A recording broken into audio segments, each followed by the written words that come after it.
What's going on, guys? This is Damian from The Lookout and welcome to my updated how to play Magenta guide. I finally found a build that I'm happy with, but before we begin, Magenta let me know something.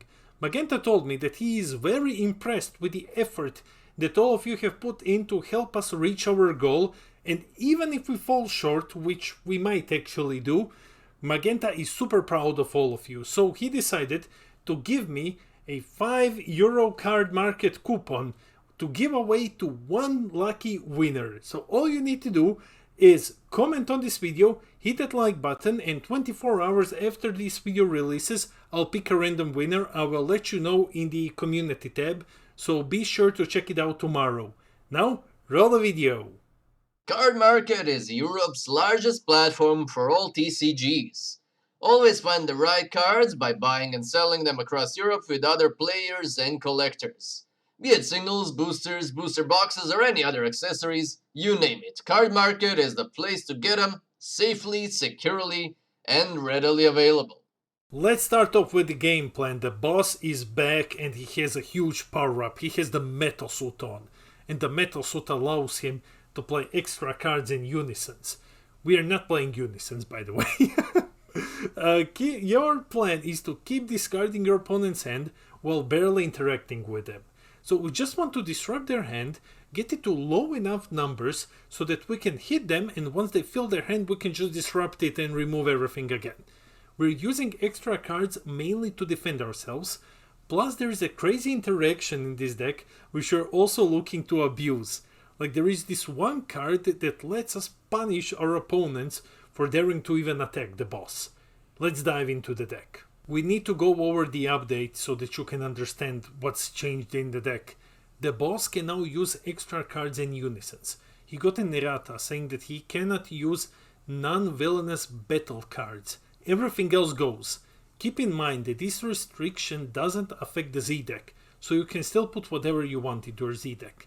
We won't be focusing on unisons, but instead we will be focusing on battle cards to keep us alive through the game. And by the way, this is your only secret rare. This is the only secret rare that you want in this deck, so go get it. If it's too expensive, use Invader's Vow instead. I mean, like, Invader's Vow is a meme, but this is the best option for the secret rare. Because we are dealing with a prismatic deck, we can use any colors in it, but we need to focus on only 3. Because red isn't good, a lot of red's generic extra cards are still locked to the color red. That's the problem with red. Green is just, it's not good. It has a similar issue, though green has more leader locked cards when it comes to extra cards than red, and the one which aren't as good. But over here we have blue. Blue is amazing. Senzobin, not really, but Dirty Burst is awesome. Flying Nimbus, amazing card. Trust me, Flying Nimbus is amazing in this deck. And of course, black, we have Token Negates. We're gonna have some other cards in black.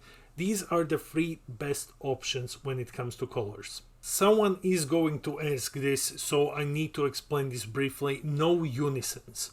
Why no unisons? Unisons are too expensive for this deck. We are basically paying 1 energy for anything in the deck. Like, you can cheat out every single card in this deck for 1 energy, you can cheat out multiples of them. But unisons are just expensive. We have no ways of cheating them out. They usually require a lot of energy of the same color, and by lot I mean more than 1. And because we're playing a prismatic deck, charging is a bit difficult. And they don't provide us with the necessary value. We gain more value with extra cards. We are playing a huge engine, so squeezing the extra cards that we want into this deck, plus unisons, plus cards that work with unisons, is just too much.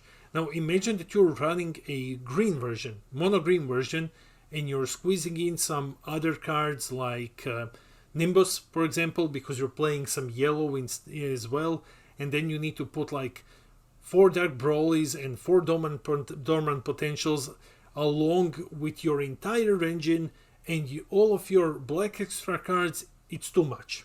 So don't go with unisons. Unisons are bad in this deck. Okay, I have rambled enough, guys. Here is the deck. The link is in the description below. We'll go over this one. I'll explain some choices. I'll explain why we're playing these ratios. Ratios aren't completely fixed, so there is still some room for experimentation. Don't just turn off the video. You need to understand how and why you're playing some things, how are you charging and stuff like that. So let's just dive into that now. Let's start with the core cards. So these villainous cards make the core of your deck. Don't remove them. Don't replace them with other things the deck will break. Now, you can play with some ratios of, let's say, Friezas, meta coolers. You can experiment with those. However, don't touch the following cards: Tao, Robot, Bojack, Janemba, Turles, and the black 1-drop, and of course the super combo. Do not touch their ratios. These guys are super important. So the ratios are here for a reason. These guys are the core of your core. So just keep them intact, and the rest you can take out one meta cooler depending on, or one Frieza depending on your Zenkai deck. You can adjust these. But Tao, Robot, Bojack, Janemba, Turles, the black 1-drop, and the super combo, don't touch those. Those are important. Now let's dive into what I call a wild card. Cooler is our wild card. It's a card that's basically a placeholder.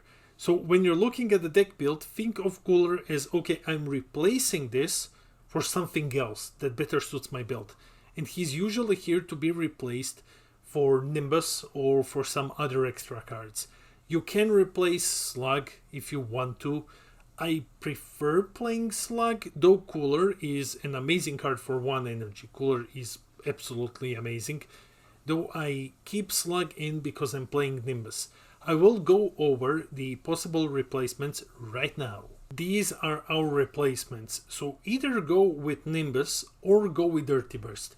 You can also go with some other black cards if you want, but when it comes to colors, Nimbus or Dirty Burst. The issue is it's difficult to run both of them because you're running a super tight engine.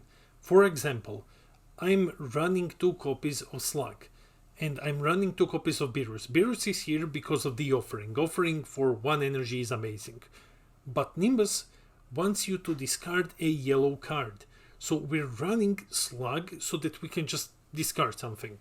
So that Nimbus can work, of course. With Dirty Burst, it's more difficult because there is only 1 blue card left, and that is Hirudegarn. And Hirudegarn is garbage. Don't play Hirudegarn in this deck.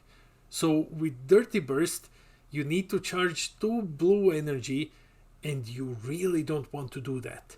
Let's explain why. This is the main issue with Dirty Burst, the blue issue. The problem is that it requires that we charge 2 blue energy. However, we want to run all of our blue cards. We need all of them as playsets to make the deck work. So if you're going with Dirty Burst, you will have to make some sacrifices. You can include Hirudegarn if you want to, but then Hirudegarn is a dead card in your hand. You're using it to charge an energy. You might be forced to use it as a combo, but then you just wasted a blue energy, and you're never gonna play him. You're not gonna play Hirudegarn with your leader's effect. Hirudegarn is awful. So what can we do to play Dirty Burst? Out of our 3 blue cards, this is the safest charge. The safest charge is to charge 1 Bojack and 1 Robot. Never, ever charge Janemba. We need Janemba because Janemba allows us to return Bojack and Turles to hand. Because we have returned them to hand, we can pay 1 to play Robot, and then we can attack and combo and play Bojack again and Turles again, and then just trigger a whole bunch of discards. So never ever charge Janemba. We need 4 copies of it. We want to see Janemba. Try not to charge 2 Bojacks as well, because Bojack is our rival, which is much easier to play than the Robot. So we need Bojack. Charging 1 Bojack and 1 Robot is okay. Charging 2 robots is Nah, it's not the best, but it is better than charging 2 Bojeks or charging a Bojek and Janemba. So in summary, never charge a Janemba, look to charge a Bojek and a robot because we can still work with 3 of each. Worst case, charge 2 robots. That's how you fix the blue issue. Finally, let's talk about some bad choices. Now, this might be controversial to some people, but I think that these two are pretty bad. Protector of the People. Well, the issue with Protector is we are running a 15k leader. Okay, you negate the first swing. Next time something swings at Magenta, he is 20k. Then he's 25, then he's 30, 35, blah blah blah. Here's the issue.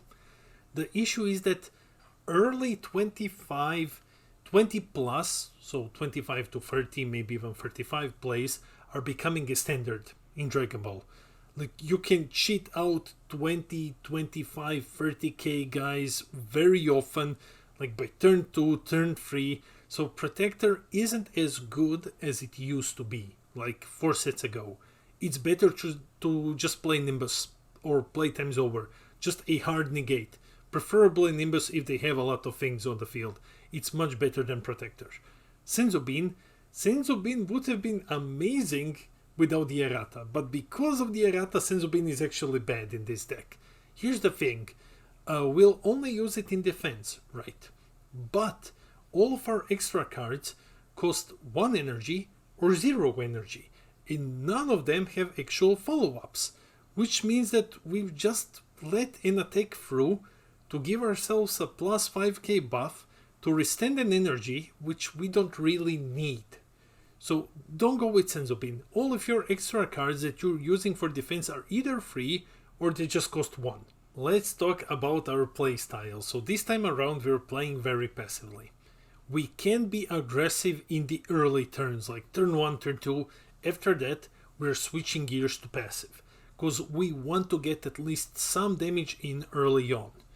The idea is that we are looking to disrupt our opponent's hand on our turn and or their turn, preferably without attacking them at all, because we can just bounce our things and then trigger Villainous all over again, and we won't be making any huge swings until our opponent is down to a small enough number of cards that we can just keep on discarding them. Let's say we take them down to like 4 cards. We arrival Bojack. They discard 4 because we have a big field. Then we swing like 3 times in. Deal 3 damage, they draw 3 life, pay 1 arrival Turles. Play Turles, discard 3 cards from their hand. Swing with Turles again. They draw 1, arrival something else, or just pay 1 with the leader, play something, discard 1. That's what we're looking to do, but this plan takes time. So I'm still up for attacking your opponent in the first 2 turns, just to get some damage in, because otherwise we'll be waiting for this game to end forever. It doesn't matter that you got some damage in, because you will just be discarding those cards with Playtime's Over on turn 3. This is how you use Playtime's Over. This is our main combo, the thing that puts Magenta over the top. Playtime's Over. What the card does is, for 1, you negate an attack, and then you choose a black battle card with a cost of 1 from your drop, and you play it with its skills negated for the turn. But the villainous skill checks for trait, not skill. And our black 1-drop, although he comes with a villainous skill that isn't triggering, he doesn't have it, he has the villainous trait, which means that he will trigger all villainous effects on the field. Because villainous checks for trait, not the skill, so Playtime's Over downside doesn't exist. You just let your opponent attack, you counter them with Playtime's Over. You search for a 1-drop, you play the 1-drop, villainous triggers all villainous on the field. Let's say you have Turles, Bojack and something else. Your opponent discards 3 cards from their hand. You're just punishing them for attacking you. They attack, bam, 3 cards gone. Amazing. This is a great combo. This is how we can passively disrupt our opponent's hand. Robot is our main attacker. Yes, Robot, the trash card from set 17, right? Ultimate Squad, Well, Robot was trash there, but Magenta saw his true potential and he upgraded the Robot, and now the Robot is amazing. He's 25k, single strike. Unfortunately, we cannot play Champa or Kai or anything else. He is always single strike, but he is the only villainous card in the deck that can gain critical. That's why we're attacking with the Robot. We're never swinging with him if he doesn't have critical. And the thing is, you can play him for 1, trigger Villainous, then use his Activate Main. The best use of Activate Main, the only use, is to send our black 1-drop from the field into the drop area. And then Robot gains critical, he attacks, deals damage, 1 life goes away, and then on your opponent's turn, you use Playtime's Over to bring the 1-drop back, the 1-drop that the Robot sent to the drop area. Now you're bringing him back, triggering Robot's villainous and the villainous of everything else on the field, and just discarding their hand for attacking you. Yeah, Red Ribbon Robot is the best attacker in this deck. Let's jump into the Mulligan. There is just one brief deviation from the original Mulligan in our previous video, and that is that this time we're keeping Playtime's Over. We are hard mulliganing for the 1-drop and the Playtime's Over. The both 1-drops. We're hard mulliganing for those. Plus Playtime, of course, because we need it on turn 3. So, turn 1. We start the game, we charge Bio Broly. Bio Broly is... I don't know why Bio Broly is here. This is from the old slides. Just charge this or a blue card, charge anything, doesn't matter. Pay 1 energy, play Tao, look for Turles or Bojack, and then just pass the turn. That is your turn 1. Then on turn 2, you charge, let's say, Metacooler. This is a great color combination because you need green for your Z deck and you need yellow for your Nimbus. Attack with Magenta, tutor for a turn 3 play, combo with Bojack, pay 1, play the Bojack, bounce a 1-drop, so you bounce something from your opponents, triggering Villainous, so your opponent discards something because of the Tao, you awaken, draw 2, then you pay 1 and you play Turles. So Turles triggers Villainous again, and then we are proceeding into the end of turn 2. Before we end turn 2, we attack with Turles and then we combo. We combo Tao and the 1-drop. We are sending Tao to Z energy and we're just comboing 1-drop from the hand. For example, we want this 1-drop in the drop somehow by turn 3, so we can just combo him from hand. Then we attack with Bojack and then we end the turn. That's it. So we have attacked 3 times, we charge Z energy, we set up necessary energy for the next turn, we have enough villainous on the field. Now comes the deviation on turn 3. Starting from turn 3 onwards, we are always keeping 1 energy opened for Playtime's Over. We can keep 2 energy opened if we're playing against a very aggressive swarm deck, then we needed the Nimbus. So first attack we can just use Nimbus, second attack we use Playtime's Over. We are using Nimbus to defend our wellness cards, because once your opponent figures out what you want to do, and if they don't have board wipes, they will go for your wellness cards. If they go for wellness cards, you can let them KO Turles and Bojack, because these guys have unique. So it's like, okay, fine, you'll just play them again from hand. But basically, yeah, every turn forward, 1 energy opened for Playtime's Over. Before we end the video, let's go over some arguments against Magenta. People say, like, just board wipe it. You know, just board wipe, play Kaioken, play something, just keep wiping Magenta's board and then the deck loses. No, because every card in this deck costs 1 energy. Like, to Magenta, it's really not difficult to rebuild a board. So what, you spend 3 energy to board wipe Magenta, you swing once with your Kaioken and then you swing with the leader, whatever, and then on Magenta's turn, he just spams 3 to 4 cards again. And then you're gonna do what? Like, draw into another Kaioken and board wipe him all over again. Board wiping isn't as effective as you might think it is. No cards have deflect. This is another one that I have heard. No cards have deflect. Doesn't matter. Because we are in a non-unison era. Like, Benda is really pushing unisons out. And unisons were usually played because they, besides giving you huge boosts, they allow you to play counterplays for free. Now, deflect is basically a dead keyword. A lot of people will agree that deflect isn't as good as it used to be because no one is playing counterplays anymore. Like, no one's doing this, especially now when you need to actually pay for them.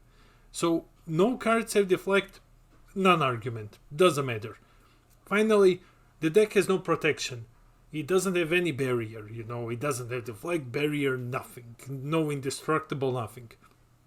Doesn't matter. Again, it's same as the board wipe. So what, you minus all of these cards, you send them to the drop, doesn't matter, Magenta negates, he survives your attack, and then he just pays 2 energy, 3 energy, whatever, puts 4 cards on the field, then what you're gonna do? Like, he just pays 1 energy for every card in the deck. So it's not really... if you board wipe Magenta, you're removing Bojack and Turles. If you remove Bojack and Turles, they have unique, so Magenta can just replay them again. So yeah, you really didn't accomplish much by doing that. Plus you need to keep constantly drawing your board wipes, and Magenta doesn't have problem spamming things that just remove your hand. So yeah, I just wanted to address some arguments. That's how the boss deals with these situations. Let's finish up with the summary. The boss is ready to take away hands and to make people cry while doing that. It's amazing, it's funny that the boss is a better hand destruction deck than anything in green. So Bandai, I think this is a problem, I think green really has a problem. This isn't self-surge. It won't be a tier 0 deck, but it will be a strong meta deck going into set 2. And keep in mind, any non-leader locked, any generic extra card can potentially be a buff to Magenta. So just keep that in mind. Play smart, know when to attack, and properly calculate how many cards your opponent has in their hand before swinging. Calculate how many cards they have, how many damage can you get in before you need to start discarding them again. Play smart and you will win, trust me. Whoever wins the World Championship, this goes to whoever wins the World Championship. Please make a Z leader for Magenta or a secret rare. Please make something like that, please. Because make the Glock a secret rare or something. Just give Magenta something awesome. Please, let's make the boss even more broken. No? I guess that's it for the video. That's it for the video. Let me know in the comments below. Will you be helping Magenta dominate the next metagame? Are you a Magenta player? Let me know in the comments. And yeah, comment, hit the like button, be a subscriber, and the boss might just hand you over a €5 card market coupon. I will be picking a random winner after 24 hours. 24 hours after this video has been uploaded, of course. I'm looking forward to reading your comments. I love reading your comments. I try to respond to everything. I really love our little community. We'll have a live stream on Friday. We'll be just hanging out, talking about Dragon Ball. We'll see. We have a vote going on, so we'll see what we'll be doing on Friday. So come and hang out. It's gonna be at 22 Central European time. Anyway, this has been Damian from The Lookout, and I'll see all of you in the next video.